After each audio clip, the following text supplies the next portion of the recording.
नमस्कार दोस्तों, lead India law associates के इस वीडियो में आपका बहुत बहुत स्वागत है। दोस्तों, मैं सबसे पहले अपने दर्शक का सवाल पढ़ने जा रहा हूं। उनका सवाल है, सर हमारी गर्लफ्रेंड हमें धमकी दे रही है और हमसे शादी नहीं करोगे तो फांसी लगा लूंगी ऐसा कह रही है। तो सर प्लीज हेल्प कीजिए कि मैं क्या करूं। अगर मेरी गर्लफ्रेंड फांसी लगा लेगी तो क्या मुझे जेल जाना पड़ेगा?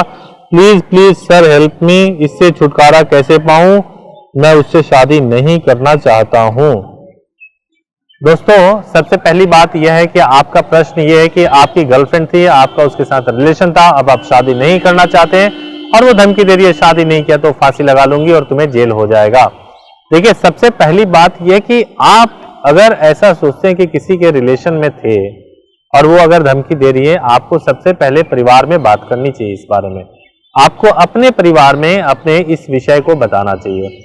यदि वास्तव में आपका किसी लड़की के साथ में रिलेशन था और वास्तव में आपने धोखा दिया है तो आपको जेल भी जाना पड़ सकता है।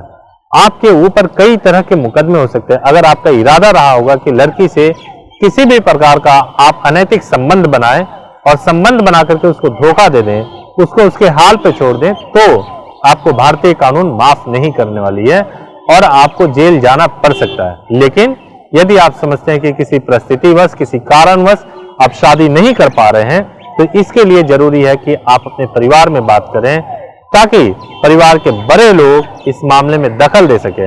अदरवाइज अगर आप अपने लेवल पे करते रहेंगे तो इसका बहुत बड़ा खामियाजा भी आपको भुगतना पड़ सकता है। धन्यवाद। तो दोस्तों, आइए अब दूसरा प्रश्न देखते हैं। प्रश्न यह है कि हाय सर, नमस्ते, मेरा नाम अभिजीत है, मैं वेस्ट बंगाल का रहने वाला हूं। मेरी शादी 11 मई 2018 को हुई। मेरे ससुराल के 2 लड़कियां हैं। बड़ी वाली लड़की से मेरी शादी हुई है। मेरी पत्नी की बड़ी माँ और उनकी फैमिली, जो कि मेरी पत्नी के छोटे से परवरिश की है, जिसके चलते उनकी ही बातें ये मानती हैं, जिसकी वजह से मेरे घर में बहुत प्रॉब्लम हो गया है। वो लोग बोलते हैं, वो वही सुनती है। मेरे पास उनकी कुछ रिकॉर्डिंग है जिसमें उसकी दीदी मेरे घर के बारे में बहुत उल्टा सीधा कहती हैं, जिससे घर में समस्या बहुत हो रहा है। मैं क्या करूं, कुछ समझ में नहीं आ रहा है। मैं दोनों को बात करने से मना किया। उसका भाई बोलता है कि तुमको जेल जाने का समय आ गया है। मेरे पास बहुत सारी रिकॉर्डिंग है जिससे मेरे परिवार के खिलाफ है। जब मुझसे नहीं रहा गया तो मुझे बोलना पड़ा कि या तो तुम अपनी दीदी से बात सुनो या मेरी बात सुनो, तो उसका चुनाव करो। अभी वो अपने मायके चली गई है। उसका भाई फोन करके मुझे बोलता है कि तुमको जेल जाने का समय आ गया है। मैं अभी बहरीन में हूँ। मुझे आए हुए 4 महीना हो गया है। मैं क्या करूं, कुछ समझ में नहीं आ पा रहा है। आप कुछ उपाय बताएं। देखिए, आप बहरीन से हैं, बाहर रहते हैं। मैं समझ सकता हूं कि आप किस प्रकार के मानसिक तनाव से गुजर रहे होंगे, लेकिन मैं आपको कुछ चीजें बताना चाहता हूं। देखिए, सबसे पहली बात यह है कि आजकल परिवार में ट्रस्ट इतना कम होता जा रहा है कि आपकी शादी हुई, वो जो है अपने परिवार की ज्यादा से ज्यादा सुनती हैं और आप इसकी वजह से लगता है कि आपको समस्या हो रही है।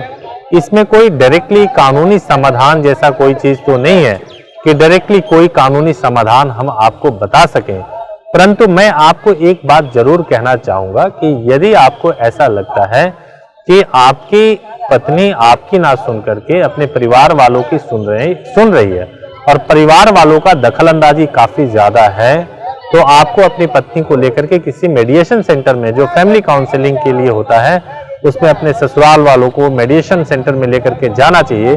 वहां कोशिश करना चाहिए कि किसी भी प्रकार से आपकी बात बन सके और वो समझ सके। अगर उससे भी नहीं होता है तो परिवार को इन्वॉल्व करिए। अगर आप चाहोगे इस बेसिस पे, जैसा कि आपके साले साहब बार बार धमकी दे रहे हैं कि जेल जाने का समय आ गया है, आप ये सब कुछ रिकॉर्डिंग करके रखें और इसको आप जो है आप निश्चित रूप से इन रिकॉर्डिंग्स को आप पुलिस के सामने दिखाएं और पुलिस के सामने दिखा करके आप अपनी समस्या रखें तो संभव है कि पुलिस केस रजिस्टर्ड करेगी और रजिस्टर्ड करके आपको न्याय दिलाने का प्रयास करेगी। लेकिन आपको मैं यह बताऊंगा कि आप भी शक ना करें। अगर आप भी शक करते हैं या आप रिकॉर्डिंग करते हैं तो उससे भी विश्वास डेवलप नहीं हो पाता है। मुझे लगता है मुख्यतः आपका प्रश्न जो है कानूनी ना होकर के कुछ ऐसा है जिसमें आप एक सलाह चाह रहे हैं। मैं समझता हूं कि आपको मीडिएशन सेंटर जाकर के फैमिली काउंसलिंग जरूर करवाना चाहिए। धन्यवाद। तो आइए अब अगला प्रश्न लेते हैं। अगला प्रश्न हमारे दर्शक ने पूछा है। उनका प्रश्न ये है कि hello sir, I saw your video on YouTube, I am in some problem, please help me, I can't understand what to do, I am pharmacy student, मेरे अंकल जी ने झूठी एफआईआर करा दी, प्लीज मुझे मदद करें। देखिए, सबसे पहली बात यह कि झूठी एफआईआर से बचने का क्या सॉल्यूशन है। झूठी एफआईआर अगर कराई जाती है तो एफआईआर का मतलब ये होता है कि आपके खिलाफ इन्वेस्टिगेशन स्टार्ट हो गया है।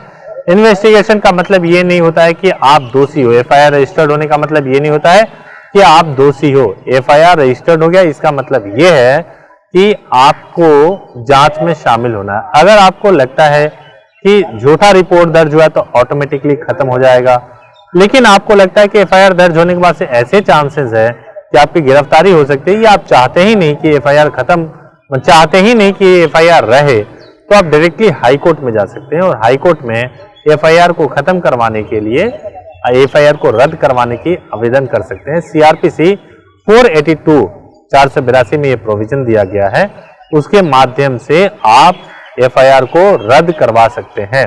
लेकिन जब कभी भी जाएं आप, तो आप अपने सेक्शन पे, जो सेक्शन आपके एफआईआर में आपके खिलाफ लगाया गया है, उस सेक्शन के बारे में अपने वकील साहब से जरूर बात करें कि इस सेक्शन में मेरा एफआईआर रद्द हो सकता है या नहीं हो सकता है।